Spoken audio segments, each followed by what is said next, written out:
Bismillahirrahmanirrahim. Assalamualaikum warahmatullahi wabarakatuh. Alhamdulillahirabbil alamin wa bihi nasta'inuhu ala umuri dunya waddin. Wassalatu wassalamu ala asyrafil anbiya'i wal mursalin sayyidina wa maulana Muhammadin wa ala alihi wa sahbihi ajma'in amma ba'du.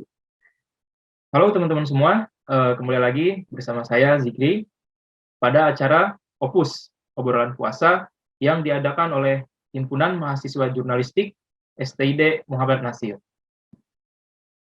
Pada episode kali ini kita akan mengupas atau mungkin berbincang-bincang sederhana lah soal jurnalistik gitu, sebagaimana lembaga yang sekarang ada pada kami, yaitu Himpunan Mahasiswa Jurnalistik. Nah, tentunya pada pembahasan kali ini kita juga sudah mengundang tamu yang otoritatif pada dunia jurnalistik, yaitu Bang Dudi Syahbana Takfir. Beliau adalah salah satu dosen di STID Muhammad Nasir kelas wartawan sebagai pengampu dosen jurnalistik. Nah, sebelum kita berbincang-bincang lebih jauh, kita sapa dulu nih Bang Dudinya. Assalamualaikum Bang Dudi, sehat? Waalaikumsalam warahmatullahi wabarakatuh. Alhamdulillah sehat, Zikri. Ini kedepannya saya panggil Bang Dudi, Pak Dudi apa nih, Bang? Ya, biasa nih. aja. Kayak kita lagi di kelas aja, panggil abang aja. Oke, siap. Kalau Bang Bapak tuh kayaknya terlalu jauh gapnya. Walaupun jauh sih, tapi ya kita berusaha mendekatkan gap itulah. Oke. Oke nih Bang, tentu berbicara soal jurnalistik nih akan cukup meluas ya pembahasannya, karena dunia jurnalistik pun ya setelah saya belajar bersama teman-teman gitu di sini cukup luas juga pembahasannya gitu. Tidak hanya sekedar soal bagaimana menyusun kalimat, tapi juga bagaimana kita bisa melihat secara lebih jelas apa yang bisa diberitakan juga gitu. Dan ya tentu sebagai seorang muslim ada kode etik yang perlu kita jaga juga gitu sebagai seorang jurnalis. Nah, sebelum kita bahas soal jurnalistiknya nih Bang, saya ingin nanya dulu ke Bang Dudi, bagaimana Bang Dudi bisa terjun ke dunia jurnalistik gitu? Apa alasan Bang Dudi hingga tertarik masuk ke dunia jurnalistik seperti ini? Ya, makasih Zikri. Sebetulnya kalau cerita itu kita agak sedikit flashback panjang ke sekitar 15 tahun ke belakang lah, atau bahkan hampir 20 tahunan. Mula-mula saya dapat inspirasi atau punya cita-cita menjadi jurnalis itu ketika SMA kelas 1 waktu di MAN 1 Serang. Kebetulan saya jauh, keluarga di Bogor ya, saya di Serang. Nah, saat itu ayah saya memang seorang jurnalis. Jadi ketika saya melihat gimana aktivitas beliau, kemudian bagaimana sepak terjangnya, kemudian kayaknya gampang banget deh jurnalis, dekat sama tokoh-tokoh gitu ya, bisa ketemu presiden dengan mudahnya dan sebagainya, kayaknya asik jadi jurnalis tuh. Nah, makanya akhirnya saya punya cita-cita tuh, gue harus jadi jurnalis nih. Nah, waktu di sekolah tuh menginisiasi sama beberapa teman-teman, menginisiasi radio radio sekolah, kemudian majalah sekolah dan sebagainya. Nah, kemudian itu menggumpal ketika memilih jurusan. Jadi waktu itu dapat undangan PMDK di UIN ya, masuk tanpa tes di UIN, alhamdulillah UIN Jogja. Nah, terus dia ada pilihan komunikasi, nah, kayaknya asik. Walaupun ternyata setelah masuk di komunikasi, konsentrasinya nggak ada jurnalistik, tapi justru advertising dan PR gitu. Nah, makanya sejak itu dari mulai kuliah tuh saya udah mulai cari-cari informasi di mana sih yang media yang bisa menerima mahasiswa magang dan sebagainya gitu ya. Jadi selama kuliah saya juga akhirnya diawali dengan magang dan akhirnya kerja full time gitu di beberapa media. Jadi memulai karir dari beberapa media cetak lokal, kemudian di Jogja saat itu ya, kemudian agak serius menjadi penyiar dan reporter di radio MKFM. Lalu terus ke beberapa media lain, Majalah Gatra, kemudian Jawa Post, JPNN, sehingga titik balik, jadi mengalami titik balik itu, karena ternyata karir sebagai jurnalis juga mengalami titik jenuh tuh Zikri ya. Jadi kita kan, maksudnya sehari-hari pekerjaannya gitu-gitu aja gitu, liputan, nulis berita, laporan dan sebagainya, memang titik jenuh, apalagi belakangan kalau kita berpikir tentang nilai-nilai agama gitu ya, maka ya banyak diabaikan lah. Jadi ada idiom tuh gini, jurnalis itu sholat aja udah syukur gitu. Jadi sangat sulit waktu itu ya. Mudah-mudahan sekarang udah enggak seperti itu. Waktu itu sangat sulit menemukan seorang wartawan yang sholatnya tertib. Tertib tuh tepat waktu, full 5 waktu gitu ya Bang. Full 5 waktu, apalagi bisa berjamaah, itu sangat sulit menemukan wartawan seperti itu. Artinya di lingkungan kerja kita tuh ya sulit lah ya, kecuali di MQ ya, karena di MQ kan ya di bawah naungan bimbingan agim dan sebagainya gitu ya, semua terjadwal, terkontrol gitu. Tapi setelah itu keluar dari situ, kita mulai menemukan loh kok kondisi seperti ini gitu teman-teman. Ya karena mungkin tadi ya kesibukan liputan dan lain sebagainya, deadline dan sebagainya, akhirnya sholat itu menjadi yang nomor 2. Itu menjadi sebuah kegelisahan buat saya pribadi dan beberapa kawan-kawan. Nah kemudian akhirnya di tahun 2015 kalau nggak salah, kita kumpul tuh beberapa kawan-kawan jurnalis di Jakarta, ketemu. Nah kemudian kayaknya kita punya forum buat ketemuan deh. Ini forum buat saling mengingatkan gitu, forum buat saling ngajak ngaji, ngingetin sholat, kayak gitu hal dasar gitu lah. Nah akhirnya kemudian dideklarasikanlah namanya Forum Jurnalis Muslim, Forjim.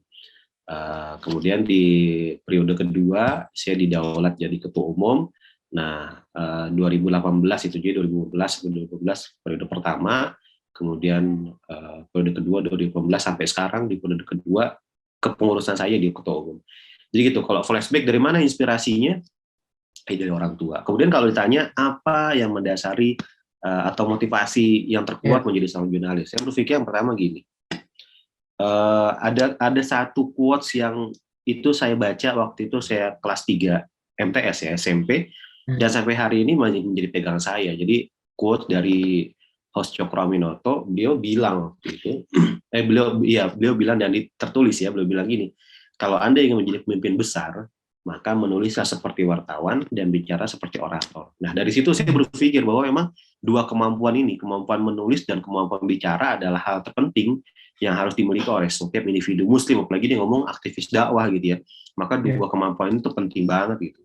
Nah, apalagi kalau ngomong jurnalis, saya sering bilang ke teman-teman, kalau sekelas kita nih ceramah gitu, berapa orang sih yang bisa hadir dan dengerin ceramah kita gitu?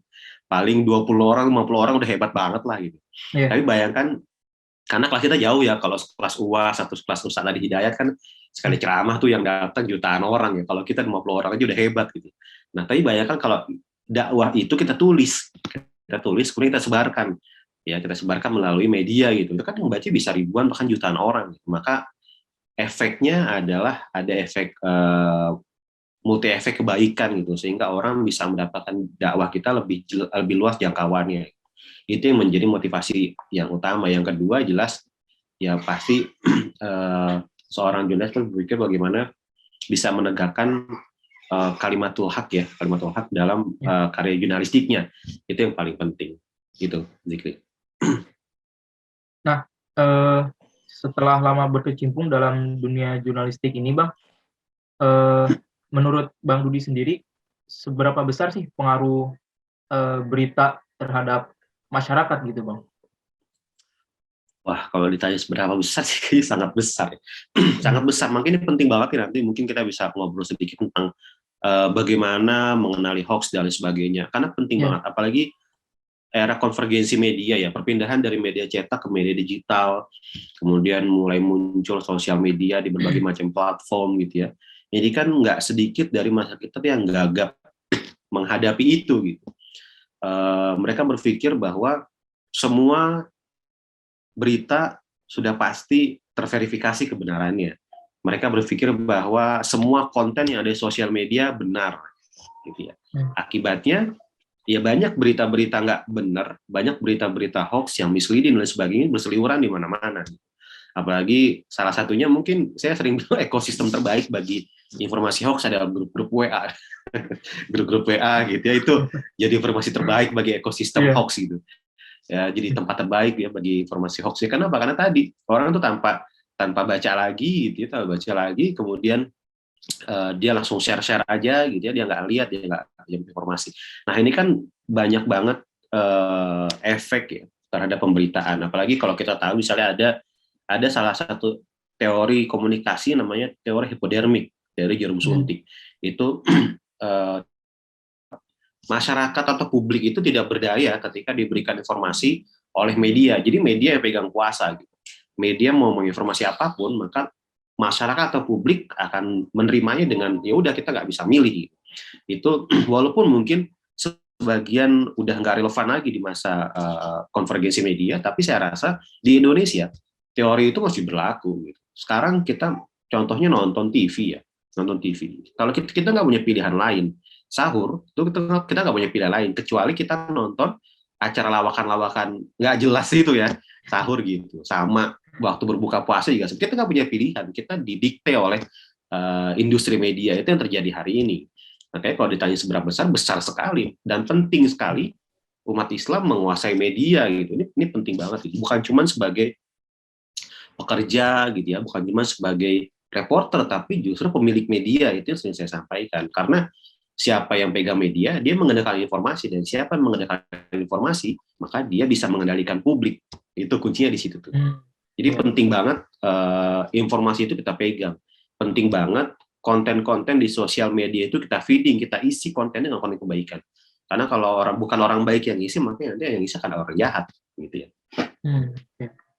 Nah, berarti apakah bisa disimpulkan bahwa berita itu adalah salah satu penggiring opini terbaik publik gitu, Bang? Bisa disimpulkan seperti itu? Iya, betul. Nah, lalu berkaitan dengan Islam itu sendiri, Bang. Apakah jurnalisme Islam itu ada? Jika ada, pentingnya itu apa gitu? Kita membangun jurnalisme yang berlandaskan pandangan Islam itu. Sementara kan mungkin pada kode etik jurnalis pada umumnya pun, meskipun tidak dilabeli dengan kata jurnalisme Islam, itu kan sudah mungkin mengandung hal-hal yang sama gitu nilainya dengan Islam gitu, Bang. Mungkin bagaimana menurut Bang Dudi? Ya, jadi begini. Untuk mendudukan persoalan antara jurnalisme Islam dengan quote-unquote jurnalisme umum gitu ya. Saya pikir seharusnya tidak ada dikotomi, karena ketika seorang jurnalis mengemban misi keislaman gitu ya, maka dia harusnya bisa lebih baik daripada kawan-kawan jurnalis lain yang tidak ada embel-embel keislaman. Contohnya saya sering bilang, teman-teman media Islam itu harusnya bertindak 100 kali lebih profesional daripada teman-teman wartawan dari media umum. Kenapa? Karena dia mengemban nama Islam, ada media Islam gitu sebutnya. Orang akan ngelihat ke situ gitu. Ketika dia tidak bertindak profesional, dia menulis asal-asalan, kemudian dia wawancara tidak dengan etika yang sebenarnya gitu. Maka yang buruk bukan hanya nama dia atau nama medianya, tapi nama Islam juga ikutan buruk gitu. Nah, ini untuk bukan itu seperti jadi saya pikir tidak perlu dikotomi, tapi justru harus memacu kawan-kawan jurnalis Muslim ini lebih profesional. Nah, kemudian karena itu kalau kami di Porjim misalnya, kami seringkali membuat kursus internal ya untuk meningkatkan kapasitas kawan-kawan jurnalis nih. Karena kan tadi disebut bahwa sebenarnya secara value, secara nilai, kode etik jurnalistik itu sudah mencakup ya seperti tadi Zikri bilang ya, sudah mencakup value-value atau nilai keislaman. Betul, iya, tapi kan perlu diperkuat lagi. Kita menilai sesuatu kan pasti ada latar belakangnya. Sedangkan kawan-kawan jurnalis umum, sebagian besar mereka menilai bahwa kebenaran itu relatif, gitu ya. Kalau itu relatif. Jadi kemudian menilai juga bahwa tidak ada salah dan benar, imparsial dan lain sebagainya. Kita sepakat dengan itu. Tapi landasannya apa dulu? Kalau kita melihat landasannya, benar menurut siapa? Benar menurut Allah dan Rasulnya. Kalau buat kita itu, gitu ya. Menurut Allah dan Rasulnya. Ini kalau ngomong ke situ ya, ini kayaknya agak berat temanya. Jadi gitu. Jadi kebenaran itu jadi hal yang berbeda ketika dijalankan oleh kawan-kawan jurnalis Muslim.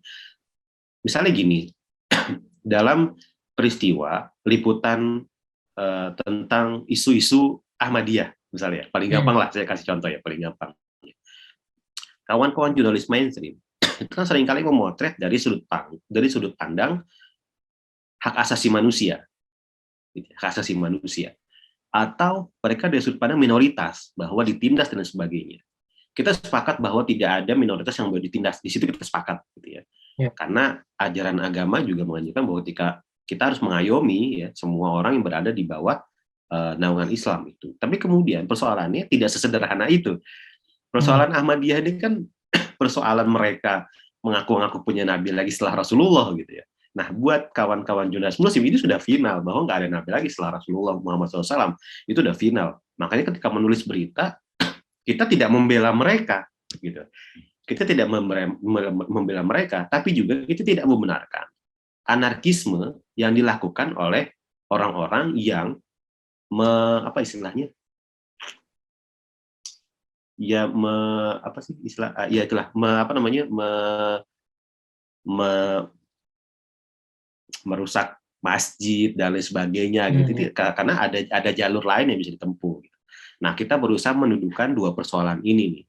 Persoalan yang pertama, kita tidak membenarkan paham-paham Ahmadiyah, jelas itu udah clear, udah pasti, nggak mungkin kita membenarkan mereka. Tapi juga kita tidak membenarkan tindakan tadi anarkistis dari mereka yang melakukan kekerasan gitu ya. Nah, bagaimana kemudian kita menulisnya? Yang kita tulis adalah akar persoalannya apa sebetulnya. Bisa jadi karena komunikasi, bisa jadi karena di beberapa kasus ya, ini hasil liputan kawan-kawan. Karena kelompok Ahmadiyah sangat demonstratif dalam ibadahnya gitu. Nah, ini kan jadi persoalan. Belum lagi mayoritas masyarakat di sekitar masjid itu misalnya bukan kelompok mereka dan sebagainya. Ini jadi persoalan. Nah, kita yang mendudukan itu. Jadi kita tidak langsung serta-merta, wah kita harus bela nih karena mereka bagi minoritas, karena ini karena HAM dan lain sebagainya. Nah, ini nggak begitu. Tapi mendudukannya adalah yang pertama paling gampang, benar menurut Allah dan Rasulnya. Udah itu dulu.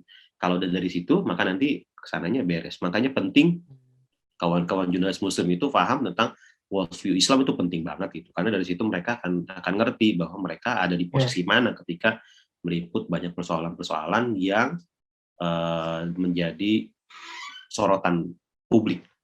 Gitu. Nah, lalu terkadang kan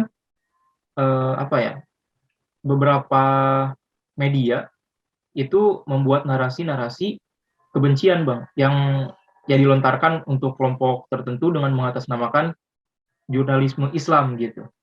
Nah, ini menurut Bang Rudi bagaimana nih tanggapannya? Contohnya gimana tuh misalnya? Konteksnya atau konteksnya? Seperti ini.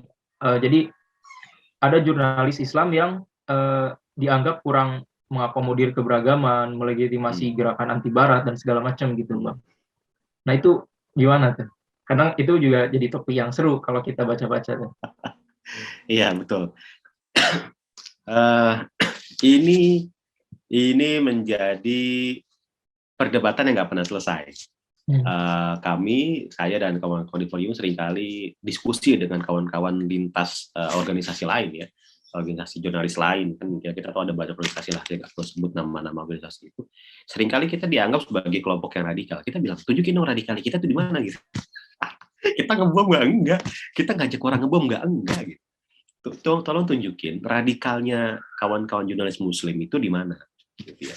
Nah, mereka nggak bisa menunjukkan itu juga hanya karena kita tidak mau ikut-ikutan keberagaman versi mereka, kita nggak mau ikutan kebebasan hak asasi manusia versi mereka dan lain sebagainya. Kemudian dengan mudahnya dicap atau distempel sebagai kelompok radikal. Kan itu nggak fair juga gitu. Kita sering kali ajak diskusi dan kita terbuka diskusi dengan siapapun ya kita berani gitu, karena tadi kita percaya bahwa yang kita bawa ya sudah sesuai dengan nilai-nilai atau kaidah-kaidah jurnalistik gitu. Atau kode etik jurnalisme dan lain sebagainya. Itu penting, itu satu hal. Kemudian kita tidak pernah menanggapi problem itu di sosial media. Kalau mau diskusi, ketemu, kita ngobrol, atau ya lewat platform online gini lah, nggak masalah. Tapi kalau kemudian lewat sosial media, debat di Twitter dan sebagainya itu kita nggak layani. Kenapa? Karena rentan misleading gitu. Rentan misleading, nggak komplit ya, nggak komplit tanggapannya. Nah, berarti beberapa hal mungkin bisa dikatakan belum bisa menjadi konsumsi publik gitu ya, Bang? Ya, betul betul. Karena kan tadi ya, maksudnya kalau kenapa kita menghindari debat-debat di sosial media, di Twitter, di Facebook dan sebagainya, bisa jadi nggak semua orang yang membaca atau orang yang nyimak itu punya dasar pemahaman yang sama. Itu satu. Kemudian yang kedua, kita khawatir karena nggak semua orang punya dasar pemahaman yang sama, kita khawatir nanti orang jadi salah paham. Iya. Jadi nanti dianggapnya tadi lah, dianggap kita tidak menghargai keberagaman, dianggap kita nggak tadi ya, paling gampang sih labeling radikal itu udah paling gampang lah buat kawan-kawan. Tapi tadi selama kita berpikir gini, selama kita bekerja sesuai dengan kode etik jurnalistik yang disepakati secara nasional, gitu ya. Kemudian kita tidak menganjurkan orang untuk ngebom dan memang nggak ada gitu. Kita juga tidak mendukung kelompok-kelompok teroris apalagi gitu ya. Di Forgim alhamdulillah clear and clean, nggak ada orang-orang yang mendukung kelompok-kelompok teroris seperti ISIS dan lain sebagainya, itu nggak ada. Malah kita tuh sering jadi lucu. Kawan-kawan jurnalis muslim yang nggak mau di Forgim ini misalnya, itu sering kali berada di posisi tergencet oleh kawan-kawan jurnalis umum, seringkali disebut radikal.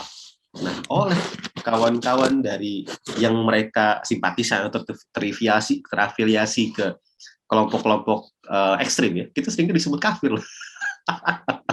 Karena nggak mau ikutan mereka gitu. Waktu lagi rame-ramenya ISIS itu udah nggak, kita udah kenyang disebut kafir dan lain sebagainya lah, karena kita nggak mau mengakui kekhalifahan versi mereka gitu ya. Yeah. Ini kan jadi ya udahlah, kita sih menikmati aja posisi digencet. Nah, lalu jurnalisme Islam ini kan perlu kita kembangkan gitu Bang, lalu juga ya perlu didukung lah gitu. Nah, saat ini sejauh apa gerakan jurnalisme Islam ini sudah mulai melakukan apa ya? Ya katakan perkembangannya gitu Bang. Ya, 2 tahun terakhir ini memang pandemi COVID menjadi pukulan yang berat buat kita ya. Saya rasa tidak hanya kawan-kawan jurnalis muslim, tapi juga banyak industri lain yang merasakan pukulan telak dari pandemi COVID karena kita nggak bisa ngapain. Sehingga posisinya kawan-kawan jurnalis muslim itu banyak sekali mereka yang kena PHK dari kantornya masing-masing. Itu banyak gitu ya. Selama 2 tahun terakhir ini. Kalaupun ada yang masih kerja, itu juga gajinya biasanya udah dipotong 50%, 70% bahkan. Dan itu gajinya nggak setiap bulan gitu gajiannya. Nah, tapi kenapa mereka masih bertahan? Yang tadi ya, yang udah nggak gajian atau gaji dipotong, mereka masih bertahan bekerja, kemudian menulis informasi dan lain sebagainya, menulis berita. Karena niatnya dakwah, itu yang paling penting. Jadi mereka udah nggak mikir lagi, walaupun mungkin dapur di rumah tuh udah nggak ngebul gitu ya, tapi mereka mikir ya berita harus tetap ada gitu. Masyarakat harus tetap dapat informasi yang berimbang, mereka harus tetap dapat informasi yang berkualitas. Sehingga ini cerita sedikit, waktu awal-awal COVID sangat parah pandemi itu ya, orang kan udah benar-benar nggak mau keluar kemana-mana, udah nggak berani lah orang keluar. Saya sama tim di Forgim itu keliling nemuin beberapa anggota kawan-kawan jurnalis muslim, nemuin ya cek kabar bagaimana mereka kondisi dan sebagainya. Ada satu ketemu sama beberapa orang kawan-kawan yang bilang pas di WA kok anak ini nggak nyaut gitu, nggak ngebalas, di telepon juga nggak nyambung gitu. Ya kita datengin ke rumahnya, ente kenapa kok di WA nggak balas-balas, di telepon nggak bisa ngangkat gitu. Ya gimana, orang handphone aja nggak ada kuota gitu. Lah emang nggak bisa, ya gimana beli kuota, kita buat beli beras aja nggak ada. Jadi kan salah satu hal yang menurut kami agak menyedihkan ya, agak miris ya, di saat mereka tetap mau berjuang gitu, tapi kemudian kondisi ekonomi tidak memungkinkan karena kondisinya COVID ya, pandemi, semua industri berhenti dan sebagainya gitu. Nah, tapi alhamdulillah belakangan ini setelah kondisi agak membaik, kita mulai konsolidasi lagi, mulai ada beberapa pertemuan lagi yang mudah-mudahan nanti semakin membaiki kondisi Indonesia ya, kondisi global juga. Kita berharap ya nanti akan ada gerakan-gerakan lain. Karena sebelum kita aktif betul gitu. Sebelum COVID itu aktif betul, silaturahim dengan berbagai macam ormas, kemudian audiensi dan lain sebagainya gitu ya. Advokasi termasuk beberapa isu-isu sensitif kita advokasi dan sebagainya, itu aktif betul alhamdulillah. Tapi tadi setelah 2 tahun terakhir ini pandemi COVID betul-betul kayak blok gitu, semua orang berhenti, mendem gitu ya. Mudah-mudahan nanti ke depannya kita bisa bangkit lagi bareng-bareng gitu. Nah, selama antum apa ya, berkecimpung di dunia jurnalisme Islam ini, kira-kira apa sih masalah yang mungkin bisa dikatakan paling pelik gitu di dunia jurnalisme Islam ini, dan apa solusi yang mungkin bisa dilakukan gitu, Bang? Masalah paling pelik ya, masalah paling pelik itu tadi saya sampaikan sudah saya singgung sedikit, sebenarnya masalah ekonomi. Oh, oke. Ekonomi. Ini kita ngomong misalnya gini ya, karena kawan-kawan jurnalis Muslim itu juga sebagian besar terafiliasi bekerja di media Islam, walaupun tidak sedikit yang bekerja di media umum, ya, tapi sebagian besar mereka bekerja di media Islam. Nah, media Islam ini seringkali tidak mendapatkan porsi iklan yang lebih ketimbang media-media umum, gitu ya, karena orang masih melihat bahwa media Islam ini media level kedua, gitu ya. Kemudian orang-orang masih melihat bahwa belum banyak kontennya, nggak sevariatif media-media umum, gitu ya. Nah, ini yang penting untuk garis bawahi. Seringkali problemnya di situ. Problem ekonomi tidak berkelanjutan, menyebabkan akhirnya lama-lama juga ya sederhananya gini, kita sering bilang lah, gimana mau liputan kalau bensinnya nggak ada, gitu. Gimana mau ninggal liputan keluar kota kalau ternyata anak di rumah susunya habis gitu. Teman-teman sering bilang gitu, bahasa gampang gitu. Nah, tapi kemudian kita nggak menyerah tuh. Akhirnya kita coba komunikasi dengan berbagai macam stakeholder, termasuk lembaga-lembaga zakat, para agnia dan lain sebagainya, gitu ya. Kita bilang ini gimana yuk kita mau bersama bareng-bareng membangun ekosistem media Islam yang sehat tidak hanya secara redaksional tapi secara bisnis juga harus sehat gitu. Karena dengan bisnis sehat otomatis nanti konten-kontennya akan berkualitas, itu yang paling penting. Walaupun sampai sekarang belum ada tindakan nyata, tapi kami sih percaya bahwa ikhtiar itu nggak akan mengkhianati. Insya Allah hasilnya pasti akan optimal. Ya minimal kita mulai membentuk unit-unit usaha gitu ya, yang paling gampang gitu. Melalui pelatihan jurnalistik dan lain sebagainya. Itu kan sedikit banyak bisa membantu teman-teman yang selama 2 tahun terakhir itu benar-benar terhantam oleh pandemi COVID-19. Gitu. Okay. Kalau dari sisi konten, pembaca dan sebagainya, kami sering bilang ya agak sesumbang sih, walaupun mudah-mudahan nggak jadi sombong. Kita sering bilang kalau kualitas kita bisa diadu lah sama media mana sebut lah gitu. Sama media mana kita sebut. Bisa diadu lah kalau kualitas, kemudian pemahaman tentang jurnalistik ya, bagaimana skill atau kemampuan liputan mendalam dan sebagainya bisa diadu insya Allah. Dan itu sudah terbukti di banyak isu, di banyak masalah itu sudah terbukti. Nah, tinggal tadi persoalannya kalau media umum atau mainstream ditopang oleh bisnis yang sangat kuat, oleh modal yang sangat besar, media-media Islam ini kan tidak ditopang oleh bisnis yang kuat dan modal yang besar. Itu problemnya tuh gitu. Jadi kalau dari sisi konten kualitas kita bisa bersaing, tapi ketika di bisnis ya kita keok gitu. Nah, itu yang terjadi sekarang. Iya betul, dan memang kan ya secara kualitas kita memang harus percaya diri ya Bang, jangan mau kalah lah gitu ya. Betul, makanya kan antum semua dididik jadi jurnalis profesional pejuang gitu. Biar tadi secara kualitas hebat, kemudian kita berharap nanti nih misalnya lulusan STID, lulusan kelas jurnalistik profesional itu bisa selain bisa jadi wartawan profesional juga bisa menjadi pebisnis media gitu. Tidak hanya bekerja, tapi bisa jadi owner media, bisa jadi bisnis media kan jadi hebat.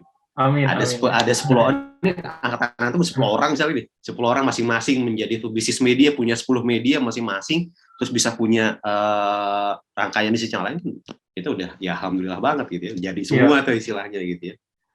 Baik. Nah, selanjutnya nih Bang, nanti kan nih video kita kan tentu ditonton oleh orang-orang yang background-nya bukan jurnalis juga nih. Nah, mungkin ada satu atau beberapa tips untuk kita lah secara umum, bagaimana sih cara memilih berita yang baik gitu, supaya ya kita juga tidak banyak membuang waktu hanya karena berita yang kurang baik juga gitu. Ya, yang pertama harus skeptis. Ketika dapat informasi skeptis itu kita bertanya ya, maksudnya ini informasi benar apa enggak? Ini jangan-jangan informasi salah. Pokoknya berpikir negatif dulu lah. Jangan berpikir negatif dulu lah kalau informasi. Karena sekarang tuh udah kacau banget sih. Maksudnya karena tadi ya disrupsi dan lain sebagainya udah kacau banget. Kalau kita nggak ngerti, nggak punya filter tuh udah pasti akan terpapar dengan informasi hoax, fitnah, adu domba dan sebagainya. Maka yang pertama harus masyarakat lakukan adalah skeptis ketika menerima berita. Maka tanya dulu ini benar apa enggak. Kemudian kedua, kalau mau nge-share, maka tanya lagi ke diri kita sendiri, ini bermanfaat atau enggak nih? Jangan-jangan bermanfaat hanya buat saya, buat orang lain nggak bermanfaat. Kalau buat orang lain nggak bermanfaat, ngapain di-share? Gitu ya. Nah, terus kemudian setelah itu, yang juga penting adalah ada idea begini. Cara mengidentifikasi sebuah berita itu benar atau enggak adalah kalau dia too good to be true, terlalu baik buat jadi kenyataan, maka bisa dipastikan 80% informasi itu informasi hoax. Misalnya gini, ada berita bahwa bulan Ramadan, bukan ini, jelang Idul Fitri, minyak goreng kembali ke harga 10.000 per liter. Itu kan kayak too good to be true, kayak nggak mungkin gitu. Nggak mungkin gitu, itu pasti hoax. Atau too bad to be true, terlalu buruk untuk jadi kenyataan. Misalnya gini, pemerintah Jokowi putuskan minyak goreng naik 200.000 per liter. Nah, itu kan nggak mungkin juga, masa 200.000 per liter dia mau habis di sebuah sama mama gitu ya, kan nggak mungkin juga. Nah, itu paling gampang. Jadi kalau ada berita yang kayak ini terlalu nggak masuk akal buat jadi kenyataan, itu kemungkinan besar adalah informasi hoax. Kemudian tambah lagi kalau ada judul-judul provokatif ya, provokatif juga, itu juga penting. Dan kalau saya sering kasih tips gini ke masyarakat umum ya, bagaimana mengenali media yang harus kita baca atau enggak. Yang pertama, media yang harus kita jadikan rujukan, yang bisa kita jadikan rujukan atau referensi, medianya jelas, nama medianya jelas ya, nggak media, kan sekarang banyak nama aneh-aneh nih, apa sih lah media seputar Tebet lah, Kalibata News lah, kayak gitu lah, media-media aneh gitu, nama-namanya aneh. Kemudian yang kedua, pastikan dia punya struktur redaksi. Jadi cek tuh biasanya paling bawah tuh kalau media online ada redaksi. Nah, pastikan dia punya penanggung jawabnya, punya pemimpin redaksi, ada redaktur, ada reporternya, dan ada kantornya. Itu penting.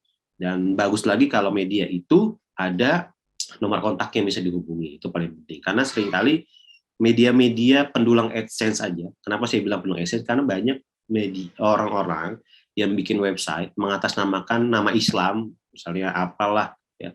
Dia mengklaim media Islam, tapi mereka nggak punya orang, padahal cuma satu orang dikerjain sama satu orang, terus beritanya hasil kopas, mending kalau rewrite. Kalau rewrite mending lah, karena ada effort sedikit ya, buat nulis ulang tuh ada effort gitu. Tapi kalau kopas kan nggak ada effort sama sekali, cuman Ctrl V doang gitu, udah nggak ada effort sama sekali. Dan mereka dapat AdSense, ini luar biasa. Saya pernah dapat informasi yang terpercaya dan valid, insya Allah, bahwa media-media pendulang AdSense ini sebulan mereka nggak kurang dari 50 juta sebulan dari hasil berita-berita kopasan aja. Kenapa mereka bisa dapat 50 juta per bulan? Karena banyak yang baca. Artinya masyarakat kita itu banyak yang mengkonsumsi media kayak gitu dan nggak bener itu medianya. Nah, itu yang paling penting. Sedangkan media-media yang benar ya, media benar yang ada reporternya, ada liputan, butuh effort buat bikin konten, itu dapat 10 juta aja nggak ada gitu, dapat 1 juta aja nggak ada gitu. Nah, itu PR. Jadi tadi pastikan kredibilitas medianya, ya paling penting. Karena kalau nanti kawan-kawan yang tadi ya baca media-media nggak jelas dan sebagainya, itu tidak menguntungkan siapa-siapa, kecuali menguntungkan si pengelolanya.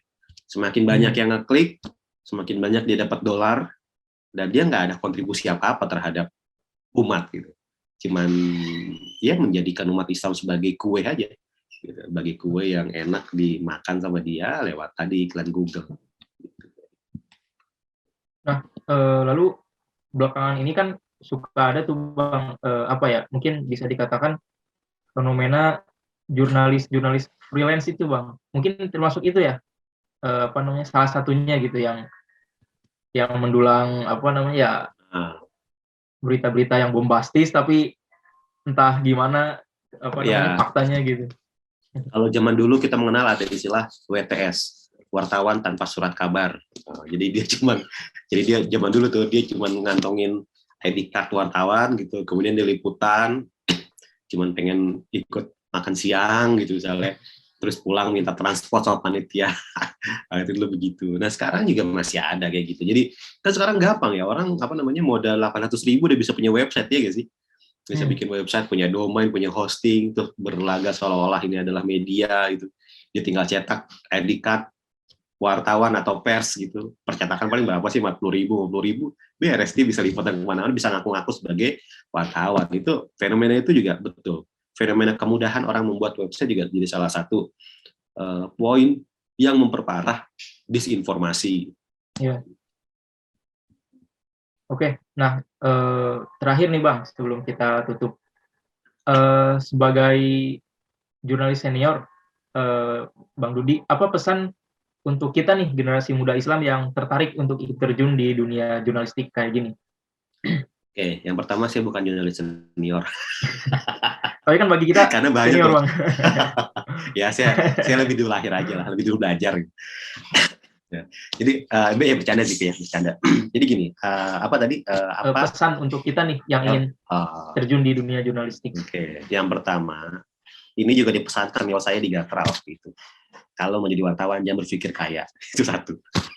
Jangan berpikir mau kaya jadi wartawan, gitu ya. Itu satu. Karena pekerjaan sebagai jurnalis ini adalah pekerjaan idealis, gitu ya. Jarang jurnalis itu yang pindah kantor karena mau cari gaji lebih, ya karena di media sebelumnya idealisme dia sudah tidak lagi terwadahi. Itu satu. Jadi jangan sekali-kali berpikir mau jadi orang kaya, insya Allah. Gitu. Walaupun kita bisa menggabung buat kawan-kawan nih, buat antum di HMJ misalnya, bagaimana berpikir membuat industri media baru, AdSense-nya dapat, secara kualitas konten juga berkualitas, itu kan bisa ya, insya Allah bisa dipikirkan. Ya, itu satu. Kemudian yang kedua, mental harus kuat, karena jadi jurnalis itu pekerjaan yang sangat menguras mental, keberanian. Saya pernah sampaikan kan di kelas bahwa ketika liputan itu misalnya kita harus bertaruh nyawa, ketemu sama preman dan lain sebagainya. Ketika investigasi itu kan kalau nggak punya mental yang kuat, ya gimana dong gitu ya, mau liputan 30 hari di tengah hutan gitu, mau liputan ke tengah laut dan sebagainya, harus berani, harus berangkat gitu.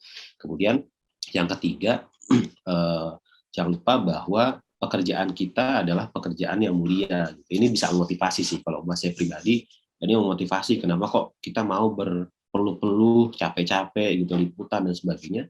Karena kita mulia, pekerjaan itu mulia. Sebabnya kita menghadirkan informasi yang benar ke masyarakat di tengah kekacauan informasi di dunia kita lah, entah di dunia nyata atau dunia maya sama aja. Informasi kacau. Nah, di atas semua itu yang paling penting adalah niatnya apa dulu nih, gitu ya. Niatnya apa dulu ya, kalau tadi kasih bilang kalau niatnya dakwah, niatnya lillah, ya udah insya Allah jalan aja. Nah terakhir mungkin bergabung dengan komunitas atau forum atau organisasi jurnalis, itu paling penting untuk saling menguatkan lah, minimal kalau belum gajian ya sama, aku juga belum gajian gitu.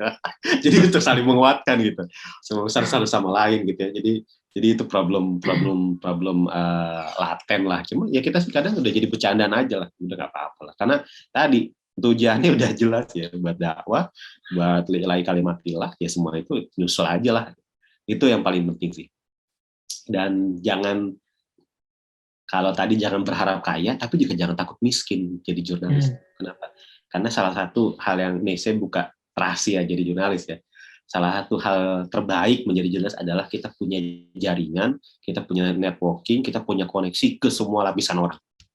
Itu salah satu hal terbaik menjadi seorang jurnalis, gitu ya.